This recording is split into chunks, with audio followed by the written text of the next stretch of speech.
In the heart of Apex Engineering's laboratory stands a forgotten engine, 10 years of dust and broken promises lying silent under harsh fluorescent lights.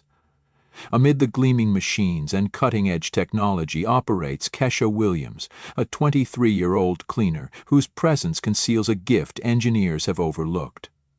Ridiculed daily and dismissed as invisible, she listens to metal whispers others refuse to hear. Today, her quiet determination will collide with arrogance in an unexpected revelation that could shatter every assumption about expertise and worth.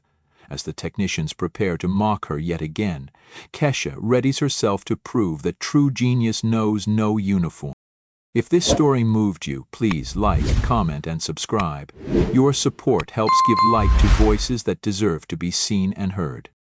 The industrial engine had been dead for 10 years, silent, massive, and covered in the dust of 1,000 failed theories. In the heart of Apex Engineering's sleek, echoing lab, 23-year-old Kesha Williams scrubbed the test bench in silence, her movements calm and practiced. She didn't flinch when Derek Thompson's voice rang out, sharp and dripping with disdain.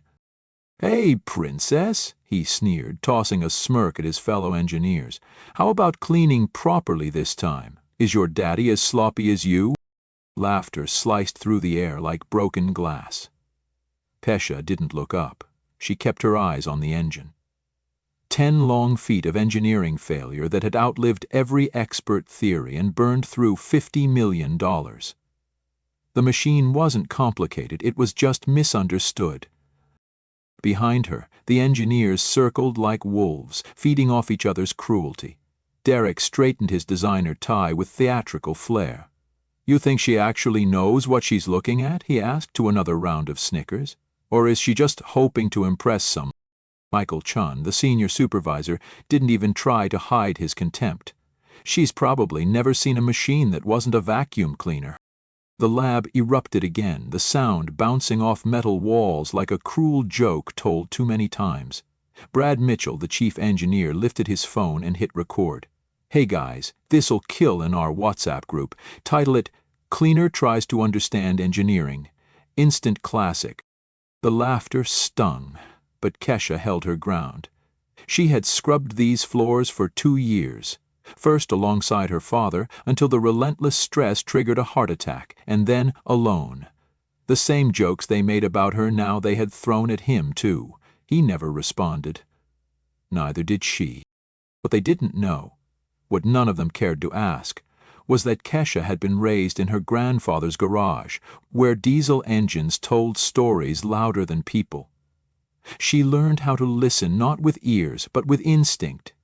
She knew that engines didn't lie. Derek swaggered over to the old engine like a man visiting a pet he planned to put down. "You know what's wrong with this thing?" he mocked, rapping it with his knuckles. $50 million, the best minds in the country, and it's still a giant paperweight. Maybe the princess here has a magical solution." Chun folded his arms, sneering. "She probably thinks the problem is a lack of Windex." Laughter again. But beneath the noise, Kesha heard something else, something that reminded her of her grandfather's voice. "Engines are like people," he used to say. "When they're hurting, they scream. You just have to learn where to listen." 2 years. That's how long she had observed every failed attempt, every puffed-up consultant walking away defeated. She studied them all, not with a clipboard, but with patience and a memory that refused to forget what worked. Brad gestured to a wall of diagrams. "She's probably trying to decipher the tiny letters. Poor thing probably can't even read properly." The pause before "those people" wasn't accidental. It dripped with venom. Kesha's fingers tightened on the cloth, but she stayed silent. Sometimes silence slices deeper than words. "Hey, Williams," Derek shouted, now using her name like a curse. "Quit pretending you know anything and finish cleaning. Investors are coming in an hour and they can't see this mess." She didn't move. She stood like a sentinel before a secret, one too powerful to reveal just yet. Because the truth was, while those men in polished shoes debated torque and theoretical displacement, Kesha had already seen what they were blind to.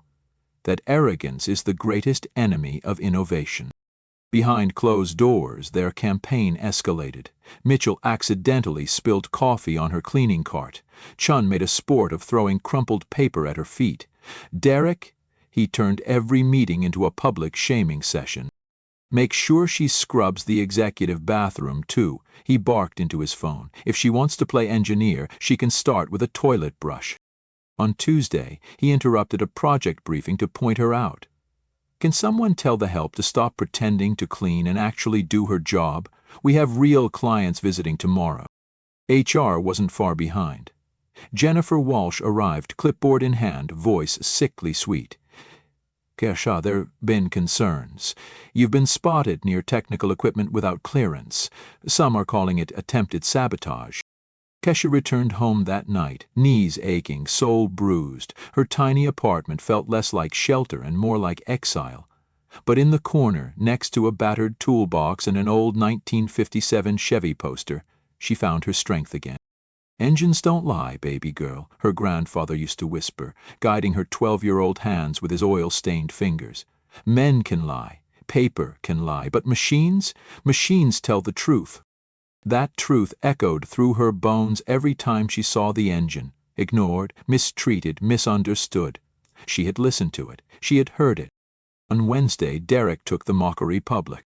Our cleaning prodigy was seen leafing through technical manuals yesterday, he announced to the lab. Can someone remind her that cleaning doesn't include reading? Laughter erupted again. Chun played along. Maybe she thinks she'll solve what 50 engineers couldn't in 10 years. Then, under his breath, he muttered, That's what happens when you grow up without any structure, no boundaries, no respect. Through the glass, Kesha kept stacking cleaning supplies. She heard it all. What they couldn't see, what they would never understand, was that her so-called lack of structure was a masterclass in discipline. In her family, learning was passed down through experience. Engines were textbooks. Every torque wrench a lesson. Every breakdown a test. By Thursday, Mitchell had a new game. Let's play a little quiz, he grinned. Hey, Kesha, tell us what this is, he said, pointing at the engine like a game show host. I bet $50 she doesn't even know what a piston is, Chun chimed in. 100 says she confuses a valve with a screw, added Derek. The room chuckled, until Kesha straightened her back and met their eyes for the first time all week. 6-cylinder inline pistons, she said calmly. Dual intake valves. Electronic fuel injection system with a faulty pressure sensor on line 3. Her voice didn't rise, but it didn't have to. It cut through the air like steel through silk. Silence crashed over the room. The engineers blinked, caught between disbelief and embarrassment. Nobody spoke. Nobody laughed. Because for the first time they weren't looking at a cleaner. They were looking at someone who knew. She heard their stunned whispers before she spoke. They'd just mocked her as someone who couldn't even read properly, and now Mitchell was fumbling to hide his wallet, mouths agape. Beginner's luck, he muttered, voice cracking. But the room no longer buzzed with laughter. It throbbed with uneasy tension.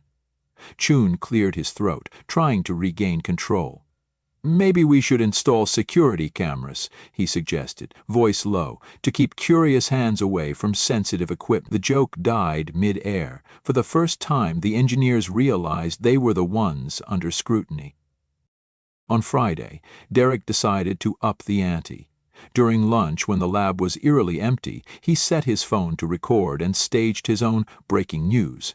Everyone, gather round, he bellowed, narration dripping with mockery. Our cleaning expert is about to fix the $50 million engine.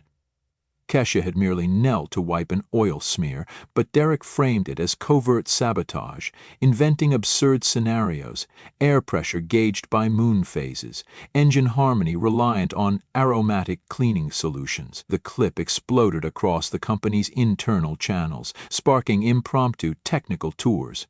Rival floors sent spectators. Even senior executives peppered meetings with snide remarks about the Williams situation. At the next all-hands meeting, Amanda Foster, director of marketing, couldn't resist the buzz. "Did you see that hilarious video?" she asked, smiling at the corner of her mouth. "At least our cleaning crews invested in our mission." Nobody noticed that Kesha wasn't trying to fix anything.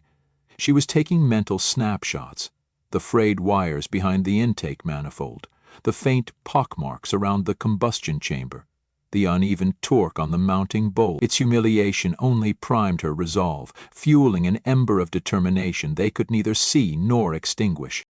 The weekend stretched long and silent.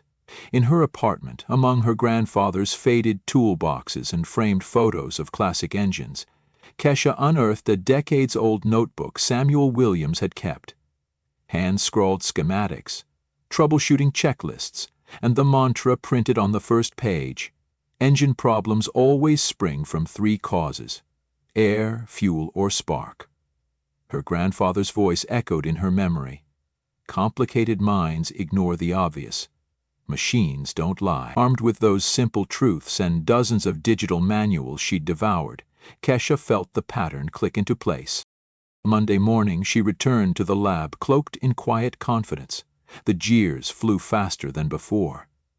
"Hey, princess, show us what you've learned and maybe she's figured out a new use for a mop." But beneath their taunts, Kesha detected a tremor. They were afraid that a mirror cleaner might expose flaws they'd paid fortunes to ignore, and that fear gave her the advantage. By midweek, the engineers dared to make it official. Mitchell swaggered over, grin wide as he proposed a wager: $100, 0 cents each if she could identify the engine's primary fault. If she failed, she'd never set foot in the lab again. Word spread like wildfire.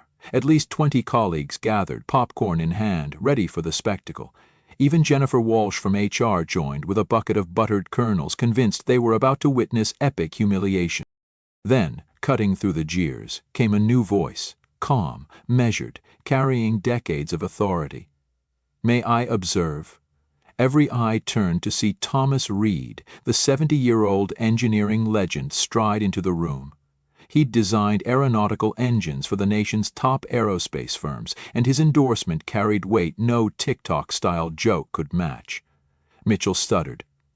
"Mr. Reed, it's just a bit of fun." Reed's keen gaze swept the assembly before resting on Kesha. "What's your name, young lady?" he asked. "Kesha Williams, sir." "Williams," he mused. "Are you related to Samuel Williams of Fifth Avenue Garage?" Kesha's heart thundered. "He was my grandfather." Reed's face broke into a genuine smile. "Your grandfather taught me more about engines than any professor ever did." Silence roared louder than weeks of mockery.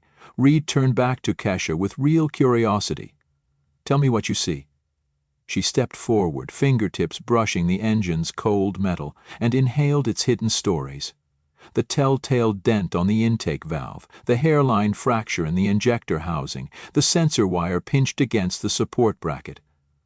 "The problem," she began, voice steady, "is an intermittent pressure drop in the fuel rail caused by a fractured O-ring and a misrouted sensor cable."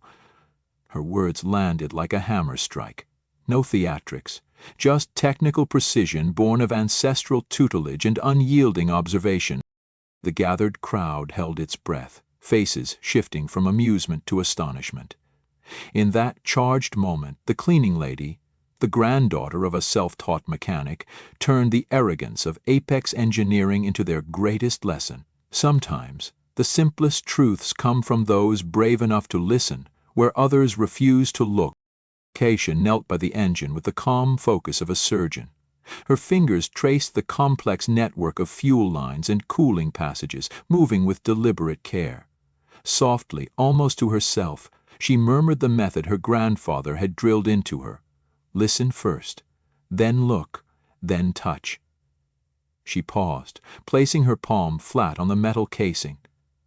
"Do you hear that?" she asked, voice steady and clear. The lab fell silent. "This machine has been trying to speak for 10 years. You simply never bothered to listen." A cold shiver ran down Derek Thompson's spine. The timid cleaner they'd tormented for months now sounded nothing like the meek girl they'd mocked. She straightened and pointed to a low, box-like protrusion near the engine's base that looked identical to dozens of others. "Here," she said. "Feel that faint vibration?" She brushed her ear against the metal and looked up, eyes alight with conviction. That's the first fault. A clogged cooling circuit in the secondary loop. It's causing internal hotspots that the primary sensors never caught. Thomas Reed pushed his glasses up, intrigued. Go on, Miss Williams. Kesha glided along the engine frame, her confidence growing as she moved from one hidden flaw to the next. The second problem, she continued, tapping a small valve assembly near the intake manifold, is the pressure relief calibrated for sea level, but we're 600 meters above sea level here. Atmospheric density is lower, so the valve never opens properly. Reed nodded, recognition dawning. Jennifer Walsh covered her mouth, struggling to reconcile what she was hearing with who was speaking. Every learned assumption in the lab was crumbling. Kesha paused by a cluster of electronic modules, then pointed to the digital control panel. And the third fault, she said, lies here. You installed a cutting-edge monitoring system but left it set to default parameters. You've been reading generic data for a decade, blind to how this exact engine behaves under real load conditions. Mitchell staggered back, face pale. But we checked those systems 100 times, he protested, voice cracking. We followed every protocol. Protocols teach you about engines in theory, Kesha replied, tone firm but respectful. My grandfather always said manuals tell you what a machine should be. Experience tells you what it truly is. Every engine has its own personality. Reed let out a hearty laugh, one of genuine admiration. Samuel Williams was always right, he said, clapping Kesha on the shoulder. You just solved in 15 minutes what cost this company $50 million in consulting fees. Derek Thompson felt as though a tidal wave had washed away his world. The same arrogant jeers that once buoyed his ego now weighed him down like anchors. He opened his mouth to demand proof, but the room was already shifting around him. Kesha smiled, not the timid curtsy they'd seen before, but the assured grin of someone who had earned her place. She turned to Reed and said, Mr. Reed, I need an expert to monitor the gauges while I recalibrate the system. He nodded without hesitation. For the next 20 minutes, Kesha orchestrated a series of precise adjustments. Reed watched expectantly as she tweaked valve clearances, rerouted sensor cables, and reprogrammed the control unit's thresholds.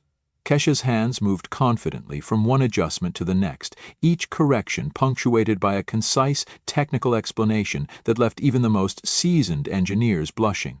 Pressure is now normalizing, she announced, watching the gauges as they steadied. Temperature readings have entered the optimal range. The room crackled with unease. Even Jennifer Walsh, who'd tried to slip away, was intercepted by Reed's steady gaze. Ms. Walsh? I believe the company owes Ms. Williams a formal apology and an explanation as to how someone with superior insight was relegated to janitorial work. Brad Mitchell's face glistened with sweat. We never knew, he stammered. Reed's voice sliced through the excuse like a finely honed blade. Or perhaps you simply never deigned to listen to someone you deemed unworthy. Derek Thompson opened his mouth to retort, but Kesha anticipated him. Mr. Thompson, she said, stepping forward, your team followed off-the-shelf manuals. My grandfather taught me that machines are like people. They each have their own idiosyncrasies. You've been reading generic data for a decade. A hush fell as Kesha approached the main control panel. She held out her hand to the gathered crowd. Who will have the honor of restarting this $50 million engine? She asked, voice calm. When no one volunteered, she pressed the ignition button herself. The engine roared to life. No sickly cough, but a thunderous, even pulse that vibrated through the concrete floor. Green lights danced across the panels, and the steady hum of gears created a mechanical symphony. These were the tones of Vindication. Thomas Reed broke the silence with measured applause. Gentlemen and ladies, you have just witnessed one of the most elegant diagnoses in my 40 years of engineering. Amanda Foster, who championed the viral mockery, stepped forward, cheeks ashen. Kesha cut her off gently. Before we discuss next steps, perhaps we should address the month spent treating me like disposable furniture, the video designed to humiliate me, and the racist jests made behind my back. Foster's forced smile crumbled, the veneer of authority fractured. Faces formerly alight with superiority now bore expressions of humiliation and regret. "Miss Williams," Reed said, turning back to her, "would you honor me with dinner tomorrow? I have colleagues at Boeing who would be thrilled to meet the mind behind this performance." Kesha allowed herself a quiet smile, the same proud grin she'd worn as a child in her grandfather's garage. "I'd be delighted, sir." 3 months later, Kesha Williams strode through the halls of Boeing's Everett campus as a senior consulting engineer. Her badge gleamed beneath the fluorescent lights, announcing her arrival in a world that once dismissed her. In her first week, Boeing's director of engineering personally thanked her. "Your intuitive approach saved us $3 million on our initial audit," he said. "Would you lead our new preventive diagnostics division?" Her laugh was soft, warm, an echo of Samuel Williams' pride. Back at Apex, Derek Thompson's high chief of arrogance dissolved under scrutiny. An internal investigation found he'd rubber-stamped reports he didn't understand. Within a fortnight, he was relieved of his duties. Michael Chun and Brad Mitchell faced similar reckonings. Chun was demoted after his solutions were linked to costly misdiagnoses, and Mitchell was transferred to Ohio, where he toiled under constant oversight. Jennifer Walsh's HR career evaporated when recruiters found the viral mockery. Her MBA couldn't protect her from the stain of documented discrimination. At a celebratory dinner 6 months later, Reed raised his glass. "My deepest irony," he said, voice rich with admiration, "is that my greatest engineering lesson didn't come from textbooks, but from a mechanic's notebook back in 1980. Your grandfather taught us more about machinery in an afternoon than we ever learned in college." Kesha touched the locket around her neck, inside which Samuel Williams's photo smiled, always said, "Treat every engine with respect, and it will speak its truth." Today, a discreet brass plaque sits beside that once failed engine at Apex, now humming day after day, prepared by Kesha Williams, intuitive diagnostic engineer. And at a packed aerospace conference, her keynote address went viral for a different reason, a poised young black woman teaching thousands of engineers the vital art of humility, observation, and respect for both machines and people. When Michael Chun begged to join her limited enrollment masterclass, he found the reply, "Only those who listen earn the right to learn." Kesha's true triumph wasn't in toppling her oppressors, it was in building a legacy that transcended prejudice. She transformed humiliation into purpose and bias into opportunity. As Derek confessed months later to a former colleague, "My biggest mistake was thinking a diploma meant more than real knowledge." He'd finally learned what Kesha always knew: genuine expertise arises from the courage to listen, observe, and respect. If this story of resilience and justice moved you, subscribe for more tales proving that true talent transcends every obstacle.